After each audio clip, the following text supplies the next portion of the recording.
Hi, everybody. Yogi Chevy here explaining step 2 in my 8-step process to healing after an emotional trauma. And I am here with Zen Master Milo. And Zen Master Milo loves to wear his beads and he loves to meditate with me. So this is one of the things that I do with my cat. And so it's appropriate that he is here doing this with me because he incorporates two of my mechanisms for this. And one of them is sitting still and the other one is my prayer beads. So Milo loves my prayer beads. Don't ask me why, he does.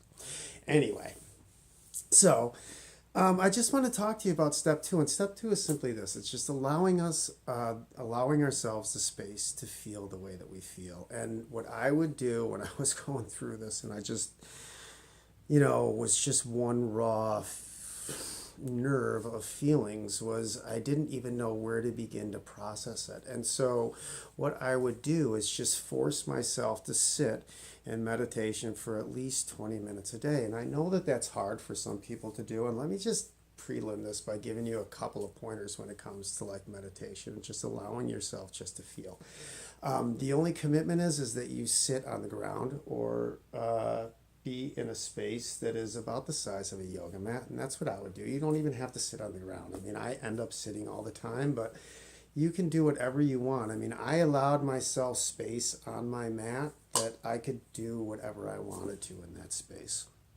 And the other thing that I would do also in that space, in that 20 minutes, is I would want to be completely isolated and alone. I wanted to know that I could sit on my mat, and I'm pointing to my mat, which is always around me. Really, is that I just needed space that I could just sit and like ugly face cry. And like as men, we don't want to like, it's like like we just don't want like have people see us with this face, this ugly face cry. But it's like we need to.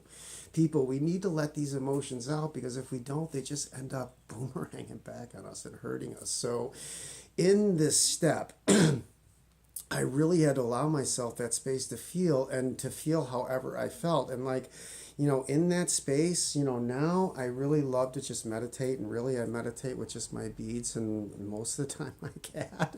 But I used to have a notebook, and I would write in my notebook, or I would, do some art or some drawing, or I would just sit there and cry and just mourn and just feel however I felt, and with no reservations and no judgment. And, in the beginning, it really was where I would have to go off by myself somewhere and just allow myself just to be alone and just to feel. So, and it's like as I started digging that stuff up and just allowing myself to feel, what I really found was, like, in the beginning, I really felt like I was going to fall into this bottomless pit, and I would just never revive myself from it.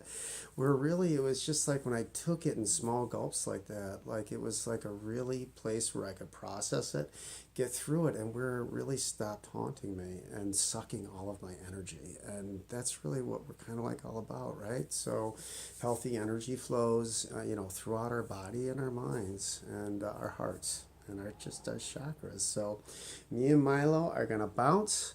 We are going to say blessings be on all of you. If you watch this to the end, I love you. If you could like and share it, that would be awesome. If you could subscribe to my YouTube channel, like right now, my daughter was teasing me. I've got like 5 subscribers. So if you could share the word, that'd be great. I love you, love you, love you. Blessings.